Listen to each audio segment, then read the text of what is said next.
চট্টগ্রাম বিশ্ববিদ্যালয়ের ছাত্র সিরাজগঞ্জ 1 আসনে ভোট দিতে গেছে, যাইয়া দেখে তার ভোট দেওয়া হয়ে গেছে, ভোটের সিল সাপোর্ট দেওয়া হয়ে গেছে। বিএনপির যে এজেন্ট সে বলতেছে ব্যাপারটা আর বাড়াইয়েন না।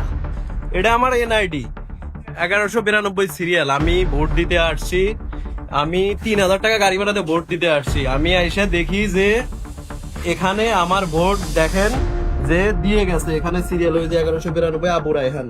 আমি স্বয়ং এখানে উপস্থিত, কিন্তু আমি ভোট দিতে পারতেছি না। দেখে এই স্লিপটা থেকে যেখানে ভোট কাটা হয়েছে সেখানেও ভোট মানে দিয়ে দিছে 1192 সিরিয়াল। মানে মার্কাটা হলো ধানের শীষ, ধানের শীষে জাল ভোট দেওয়া হয়ে গেছে।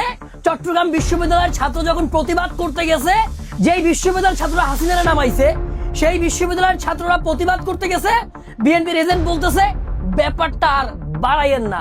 জুলাইয়ের 2000 মানুষের রক্তের বিনিময়ে, জীবনের বিনিময়ে নতুন বাংলাদেশ পাইছি। 3টা আমি ডামি মিডনাইট ইলেকশনের পর নতুন বাংলাদেশে ইলেকশন আসছে, সেখানে জাল ভোট দিতেছে, ধানের শীষ মার্কা জাল ভোট দিতেছে। চট্টগ্রাম বিশ্ববিদ্যালয়ের ছাত্র যখন তার ভোটটা দিতে পারলো না, 2500-2600 টাকা ভাড়া দিয়ে ভোট দিতে গেছে, যখন প্রতিবাদ করতে গেছে, তখন বিএনপির এজেন্ট বলতেছে ব্যাপারটা আর বাড়াইও না। হে বাংলাদেশ, হে প্রিয় দেশবাসী, অনেক রক্তের বিনিময়ে আমরা নতুন বাংলাদেশ পাইছি। সেই দেশে যদি আপনার ভোট এইভাবে জাল ভোট হয়ে যায়, তাহলে কি আপনি প্রতিবাদ করবেন না? ভাইগুলোকে বলছি দালালি বন্ধ করেন, প্রতিবাদে অংশগ্রহণ করেন। যদি আপনারা প্রতিবাদে অংশগ্রহণ নাও করেন, আমরা আমাদের প্রতিবাদ জারি রাখবো। প্রত্যেকে ভিডিওটি শেয়ার করবেন এবং লাইক দিয়ে পরবর্তী ভিডিও পাওয়ার জন্য এই পেজটি ফলো করবেন। আমরা লড়ছি, আমরা লড়ে যাবো ইনশাআল্লাহ। এই লড়াই বিজয়ের হাসি নিয়েই আমরা ঘরে ফিরবো ইনশাআল্লাহ। ইনকিলাব জিন্দাবাদ।